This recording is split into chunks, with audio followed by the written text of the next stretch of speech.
ঢাকা চট্টগ্রাম এমন একটি বাস দুর্ঘটনায় আমি মর্মাহত, ভাবতেও পারিনি আমি অনায়াসে চোখের সামনে এতগুলি তাজা প্রাণের লাশ এভাবে দেখতে হবে। আমি সকল বাস ড্রাইভার ভাইদেরকে বলতে চাই, ভাই আপনি তো জীবিকার তাগিদে এত কষ্ট করে ড্রাইভ করতেছেন, এই স্টার্টিংয়ে বসছেন, আপনি নিজের জীবনের মায়া করে আপনার ফ্যামিলির দিকে তাকিয়ে একটু সেফলি ঠান্ডা মাথায় স্পিড কমিয়ে গাড়ি চালান ভাই। আমরা মালবাহী গাড়ি চালাই রাস্তায়, আমরা তো দেখি বাস ড্রাইভার কি করে। আসলে দিন শেষে আপনিও ড্রাইভার, আমরাও ড্রাইভার।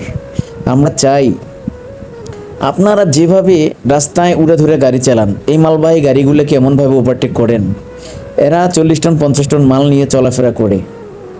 আপনার পুরো গাড়িতে যাত্রী সহ আপনার গাড়ি কয় টন? সর্বোচ্চ 3 থেকে 4 টন। আপনি উড়ে ধরে চালাইতে পারেন 120 100 এরকম স্পিড তুলেন। বাইরে একটা মালবাহী গাড়ি আস্তে ধীরে চালায়, ওর ব্রেক করলে ব্রেক কন্ট্রোল হবে না, সেজন্য ধীরে সুস্থে চালায়। আপনাদেরকে সাইড দিয়ে একটু দেরি হইলে আপনারা চাপ দেন।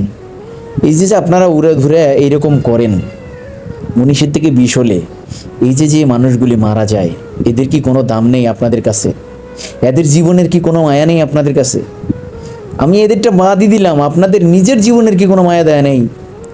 এই যে রাস্তাঘাটে যেভাবে বাস ড্রাইভারগুলি অতিরিক্ত ওভার স্পিড প্লাস যেভাবে গাফিলাতি করে গাড়িগুলি চালায়, বেশিরভাগ বাস, সবাই না, সবার কথা বলতেছি না, 80% বাস ড্রাইভার অভদ্রতার সাথে টাফালিং করে রাস্তায় প্রতিযোগিতামূলক কার আগে কে যাবে, চাপা চাপি ধুরাধুরি, জামের ভিতরে বসে থাকলে রাস্তার সাইড দিয়ে নামিয়ে দেওয়া। কেন ভাই এত তারা কিসের আপনাদের? একটু আস্তে ধীরে যান না। সময়ের চেয়ে জীবনের মূল্য অনেক বেশি, সবাই জানে, লেখাও থাকে এগুলো, কিন্তু আমরা সময়কে প্রাধান্য দিতে গিয়ে নিজের জীবনের কথা ভুলে যাই। আরে ভাই, নিজের জীবনটাই যদি না বেঁচে থাকে আপনি সময় দিয়ে কি করবেন?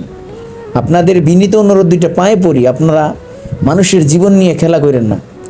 আপনারা ইদানিং রাস্তায় মানুষের জীবন নিয়ে খেলা করতেছেন, আর তাজা তাজা প্রাণগুলি এভাবে ঝরে যাচ্ছে অকালে। এইভাবে অকালে যদি তাজা প্রাণগুলি ঝরে যায়, কি আছে জীবনে মানুষের? মানে আমার খুব কষ্ট লাগে, খুব কষ্ট লাগে, খুব কষ্ট লাগে যে আমি কেন ড্রাইভার হলাম। ড্রাইভার হয়ে ড্রাইভারের প্রতি আমি কিছু বললেও আমার নিজের গায়ে লাগে। কি বলবো, মানে আমার নির্লজ্জ আমি যে কোন দেশে বসবাস করি, কেন আমরা আজও সতর্ক হচ্ছি না, কিসের জন্য হচ্ছি না? মানুষের জীবনের কি কোনো দাম নেই আমাদের কাছে?